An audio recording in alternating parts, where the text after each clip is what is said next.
right, now, Doctor, tell me again what the doctor is. What are we dealing with here? You're the father of public relations. What we're dealing with really is the concept that people will believe me more if you call me doctor. Oh, I see.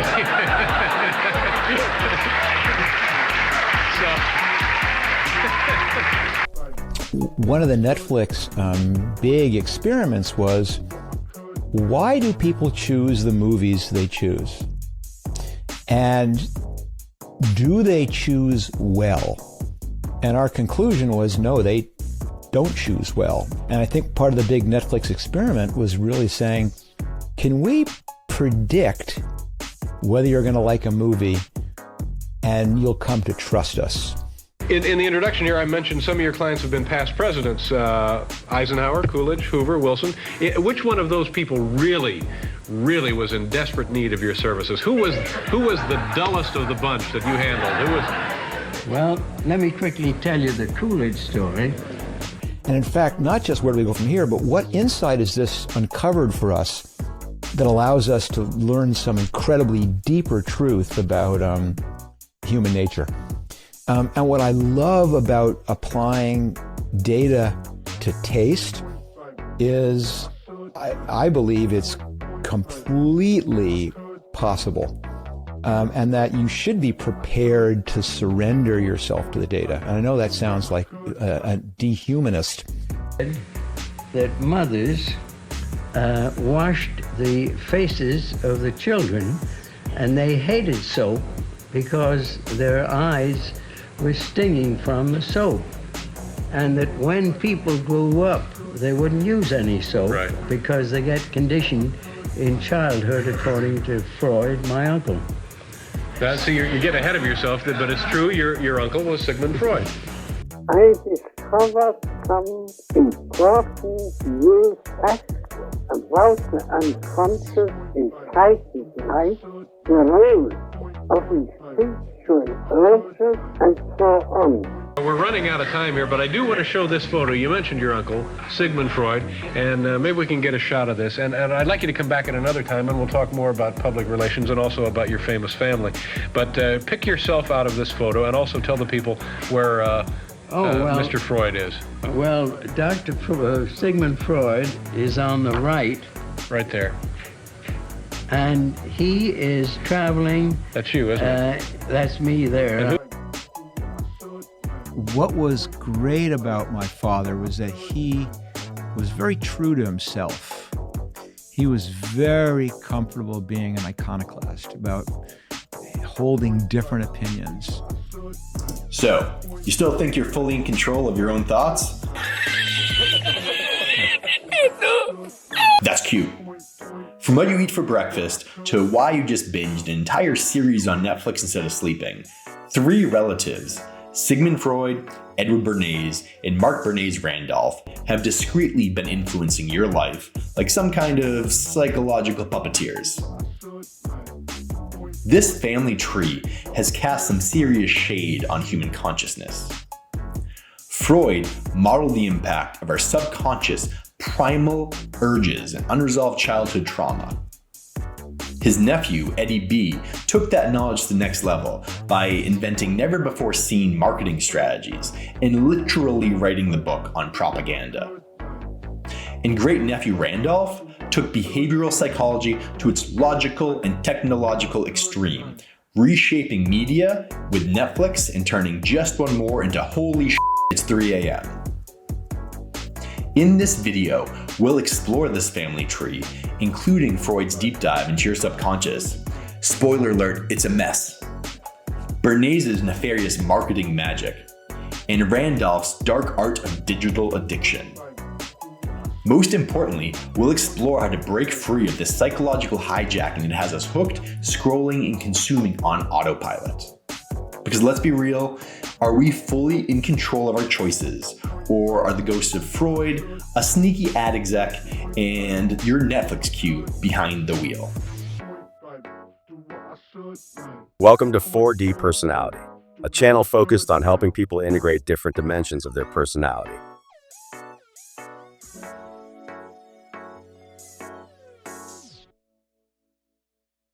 how psychology, propaganda, and Netflix manipulated your mind. Think you're in control of your decisions? Think again. From your morning bacon to your Netflix binge, three relatives, Sigmund Freud, Edward Bernays, and Marc Randolph, have shaped modern society in ways you never realized. Wait, are you saying Freud is the reason I finished an entire season of Stranger Things in one night? Pretty much. This family tree has cast some serious cognitive shade over humanity. But let's start from the beginning. Freud laid the psychological groundwork. Bernays turned it into a tool for mass persuasion. And Netflix? Well, they turned it into an art form. Sigmund Freud, the OG mind hacker. First, meet Sigmund Freud, the Austrian neurologist who introduced the world to psychoanalysis. He believed that human behavior is driven by unconscious desires, hidden thoughts, irrational impulses, and unresolved childhood drama. So like, the reason I impulse buy things on Amazon at 2 a.m. is because I have unresolved issues? Exactly. Freud argued that deep down, we're all ruled by what he called the id, the primal part of our brain that just wants comfort and pleasure. Oh, so my id is the one who ordered 3 pizzas last night? Makes sense. And then there's the ego, which tries to keep things logical. And the superego, which is basically your inner judge telling you what's right and wrong. Sounds like a really annoying group chat in my brain. That's the idea. Freud's theories shaped how we understand behavior. But his nephew, he took these ideas and used them to control people. Edward Bernays, the puppet master of propaganda. Meet Edward Bernays, aka the father of public relations, previously known as propaganda before its rebrand. When I came back to the United States, I decided that if you could use propaganda for war, you could certainly use it for peace. And propaganda got to be a bad word because of the Germans using it. So what I did was to try to find some other words. So we found the word counsel on public relations. He took his Uncle Freud's theories and asked, if people are driven by hidden desires, can we manipulate them into buying things? The short answer, very yes. So he basically invented advertising brainwashing. Bingo. His first big trick? Getting women to smoke cigarettes in the 1920s. Back then, smoking in public was taboo for women. So Bernays hired models to light up during a parade and called them torches of freedom. Suddenly, cigarettes were a symbol of feminism and sales skyrocketed. Torches of freedom? Sounds like the world's worst superhero teen. His next trick? Breakfast. Ever wondered why Americans eat bacon and eggs every morning? Because it's delicious. Yes, but also because Bernays convinced doctors to promote a hearty breakfast as the key to good health, sponsored by the bacon industry, of course. He tricked an entire country into eating more bacon? I mean, respect. And he didn't stop there. Bernays helped sell wars, political campaigns, and even consumerism itself. In one of his campaigns, he not only developed a lovable and appealing Chiquita banana mascot to build customer loyalty, I'm Chiquita Banana, and I've come to say bananas have to ripen in a certain way. but he also turned U.S. public opinion against the Guatemalan government, providing smokescreen justification for the CIA-led coup of then-President Jacobo Arbenz, all to maintain dominance of the fruit market. So United Fruit goes to Allen Dulles. His brother, John Foster Dulles, was the Secretary of State. Yeah, Secretary of State. United Fruit goes to them and is like, hey, can we overthrow this piece of shit? Because he's with our business, right? So this is like how corporations wanted this government-sanctioned power. And they, through those two brothers, lobbied the United States, propagandized the United States. They hired propaganda artists Public relations. to propagandize them. And they painted him as a communist right at our doorstep. And then the CIA went in and through a series of kind of somewhat botched attempts called PB Success and Operation Success and Operation PB Success, they overthrew the government of Guatemala and they ousted him. They bombed Guatemala City and they got rid of him and they put in their own dictator that started 30 years of absolute devastation and like military rule and just death marked, like really dark that basically tore Guatemala apart on behalf of United Fruit. Wow, that is bananas. In a democratic society like our own, the consent of the public is basic to anyone's meeting his or her social goals. Obviously, if it's good for an individual, it's equally good for a corporation, and so we worked out the engineering of consent, which applies to any social goal. Bernays continued his influence over global corporations, teaching businesses how to sell aspirations instead of products.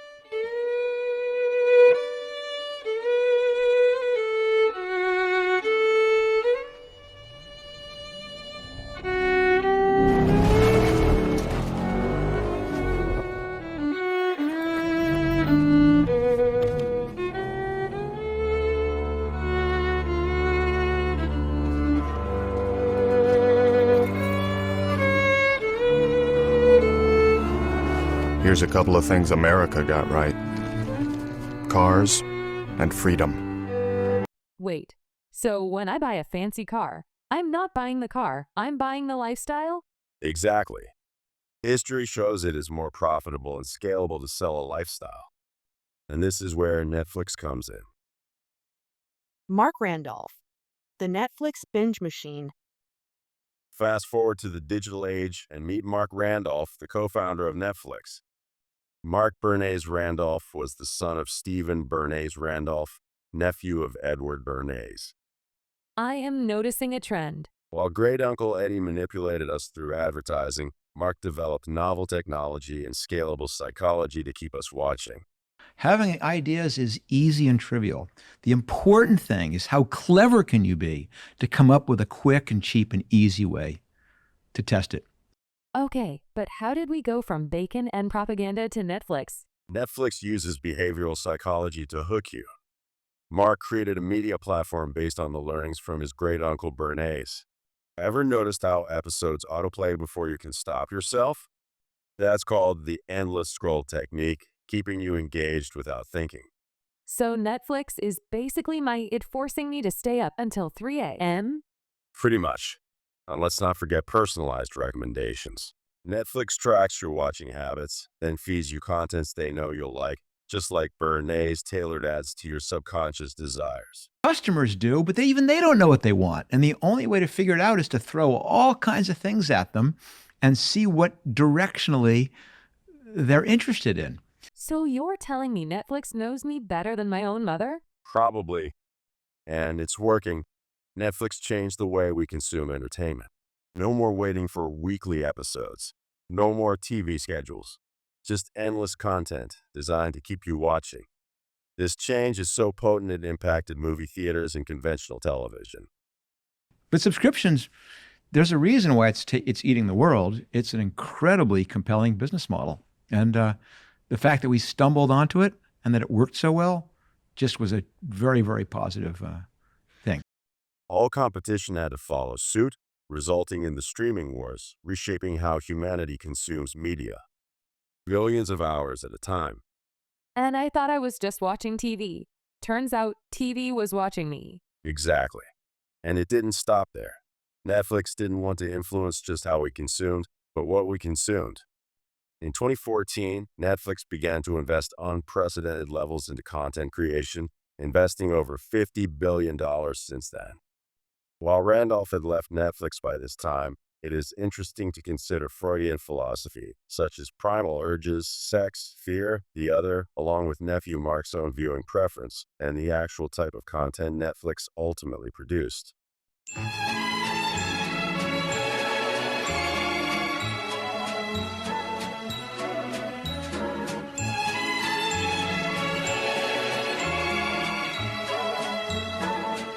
Iconoclast.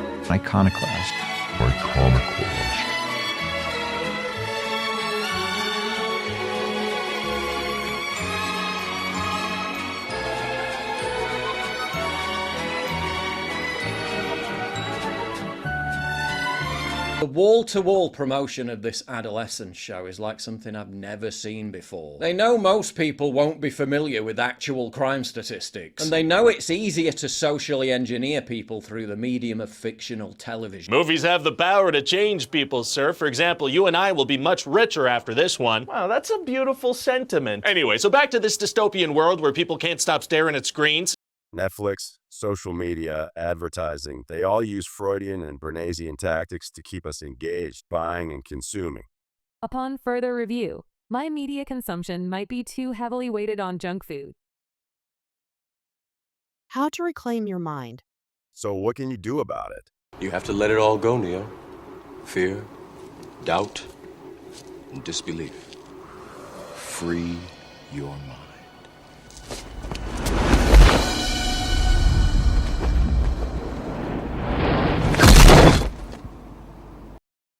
Recognize common tactics. 1. Emotional appeal over rational thought. Sell feelings, not just facts. Bernays believed that people don't make decisions based on logic. They're driven by desire, fear, status, and identity. Instead of advertising what a product does, he sold what it means. 2. Authority bias. Use independent experts, respected figures, or other third-party endorsement to deliver your message. People trust doctors, scientists, celebrities, and institutions more than advertisers. 3. Social proof and bandwagon effect. Create the illusion that everyone is doing it, so you should too. If people believe something is popular or socially accepted, they're more likely to conform. 4. Symbolic marketing. Associate a product with powerful ideas or symbols, freedom, success, beauty, etc. He understood the power of symbolism in shaping public perception. 5. Staged events. Create newsworthy events that generate buzz and media coverage rather than buying ads. He believed that earned media, news coverage was more persuasive than paid advertising. 6. Influencer seeding. Influence the influencers first. Bernays understood that if he could sway elite tastemakers, the public would follow. He called this manipulating the invisible governors of public opinion. 7. Fear-based messaging. Tap into public fears to sell solutions. Fear can be more motivating than pleasure, especially when paired with a product or policy as the solution. 8. Creating needs. Convince people they need something they never considered before. He understood that consumer demand can be manufactured by shaping values and self-image. 9. Hidden hand technique. Tactic. Hide the true source of influence. Make it seem organic. People resist being sold to. 10. Reframing the narrative. Change the way people talk about an issue by redefining the language and framing. If you change the story, you change public opinion. Whoa, so basically, I should snuff out that freedom torch, focus less on Netflix, and more on chill? Exactly. Take back control by being aware of why you do what you do. Because when it comes to your choices, can they be fully your own when you're constantly assaulted with hidden discrete influences? Wow, that's deep. Now, if you'll excuse me, I'm going to turn off autoplay and maybe eat a salad instead of bacon. Here we are, fully aware that our brains have been hijacked by a cigar-smoking psychologist, his marketing mastermind nephew, and their great nephew streaming platform that knows us better than our own mothers. So this family's unlocked the secrets to pushing a narrative.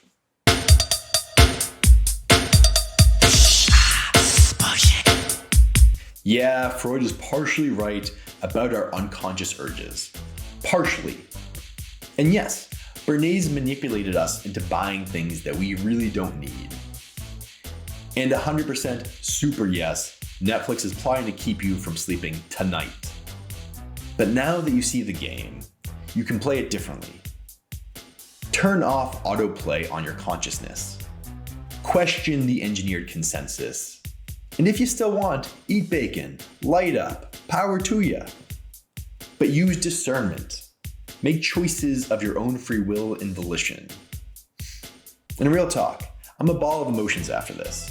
I really expected to feel a certain way about these gentlemen when I was done.